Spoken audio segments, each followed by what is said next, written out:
without further ado, please welcome Ms. Jive.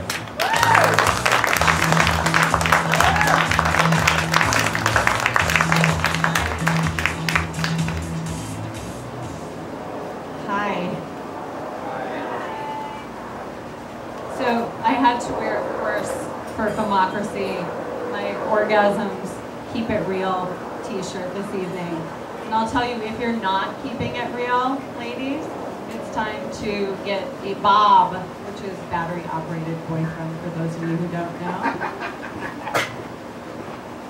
Because they should never be faked. So, my journey began in about 2004 when I found myself living in a very small town, divorced, a single mom, and it wasn't a pond, it wasn't a lake, it was more like a 6-day-old dried up puddle, and my choices of men were a few meth addicts, those who lived in their cars in their parents' basements. I could have chosen the Vortex Vixen in Sedona who would have tried to feed me some Kool-Aid at some point.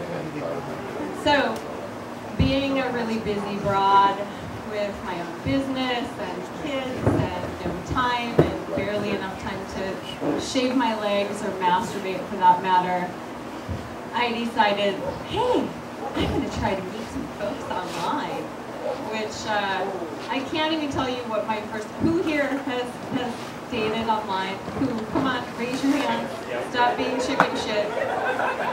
Yeah, that's right, because I met a bunch of you online, so you can't fool me, no fucking around there.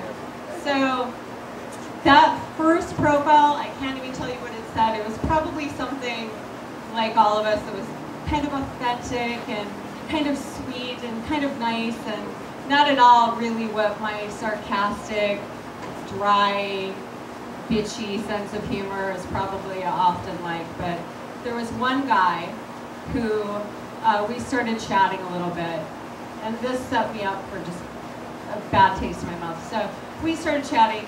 He didn't look bad in his picture. You couldn't really tell what he looked like, but he didn't look bad on paper.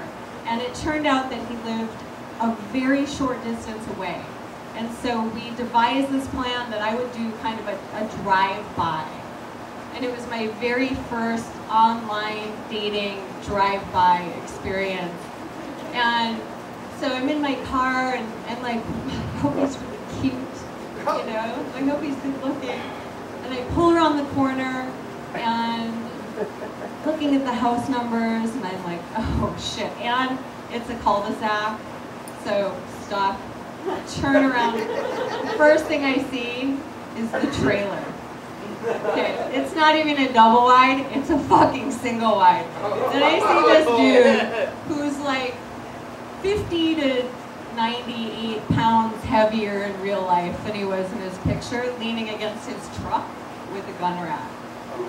And he had asked me what kind of car I drove, but I, blinders on, went so fast to the end of that cul-de-sac, like spun out of the corner and drove away as fast as I possibly could.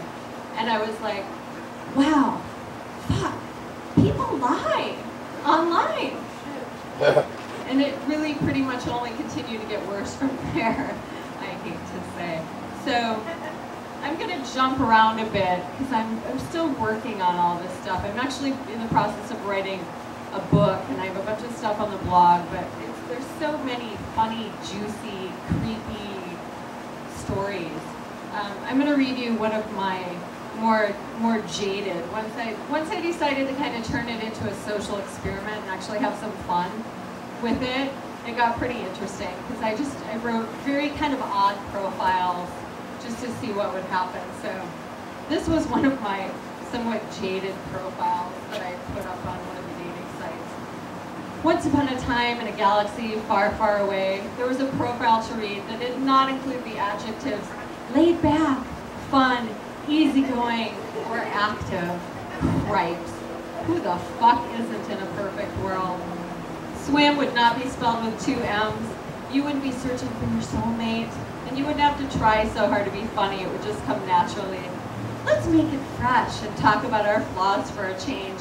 I'll go first. I can be extremely stubborn. My desk is always a mess. I cuss a lot. I'm a secret closet smoker. And Mexican food gives me really bad silent deadlies.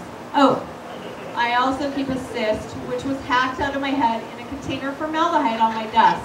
My son and I nicknamed it Fred. This is all true, really. I hate to almost admit, but it is. Moving on. On first dates, I will pretty much talk about all the stuff you're not supposed to talk about on first dates, or even second or third ones.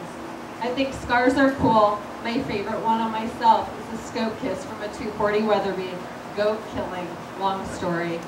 I'm obsessed with albino hunchback dwarves. I've always secretly wanted a stuffed squirrel, and I poop. Yup, I said it. Some of you have been real and have held my interest. Some of you are somewhat stalkerish. Some of you seem very sweet, but from a shallow perspective, I just don't find you attractive. And some of you are so fabulous that I would rather be your friends so we don't end up hating each other in 6 months. If I can get through this whole book writing process without becoming a lesbian or a nun or a gay lesbian nun, it will be a bloody miracle. Your turn. So, after the trailer incident, thanks, Kate. After the trailer incident, I was like, shit, I need to stay further from home. I'm like, that's just too creepy. It was just too close. So the second guy who ended up chatting me up was this guy named Ben. Ben was Midwestern, like me. I'm originally from Minneapolis. We're very, by nature, wholesome, nice people, FYI. Did you just say bullshit? Whatever, I'm from Iowa and we ain't nothing like that. Well, that's Iowa. Yeah, exactly. Pig farmers. Did I just say that out loud? Sorry. But so Ben seemed safe, and my whole goal was to find somebody safe to practice making out with after having only made out. I'd only made out with somebody for 7 years when I was married. So I needed a segue. I needed a safe boy to suck face with, so I could go do it with people I found more attractive. And that really doesn't sound very nice either, but nobody said I'm nice, minus the Minnesota part. But, so, I met Ben, and Ben had a really nice smile, and Ben had a really abnormally large head. And I was like, okay, he's nice, he plays hockey, he's got his own business, he's got a really big head. Okay, I can live with that for a little while, you know? Like, okay, you know, he wears a hat a lot, so that maybe helps smash it down a little bit. So we got to a point where I would talk to my best friend Amy Jo about it all the time, and I'm like, God, okay, I think I need to probably make out with Ben. And we called him Big Head Ben too, which was like not nice, but you know, what are you gonna do? So I'm like, you know, I need to try to make out with Big Head Ben tonight. I need to get it out of my system. I think I need to get drunk. So we went out to dinner. I had like, I don't know, 6 bottles of wine. Probably not that many, but. And then we went back to my house, and from, you know, kind of messing around, I was just kind of like, ugh. It was almost like trying to make out with like a second cousin or something. It felt like a little creepy. And so I then remembered that there was half of a joint in a drawer from like 6 months ago that somebody had left in my house. I'm like, hey Ben, I'm just gonna run in the bathroom. I'll be right back.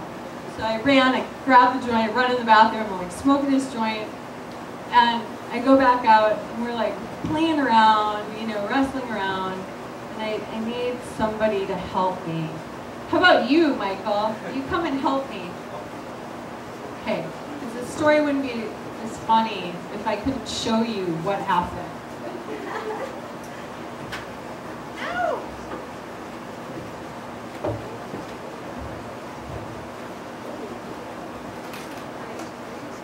My head's not that big. Which one?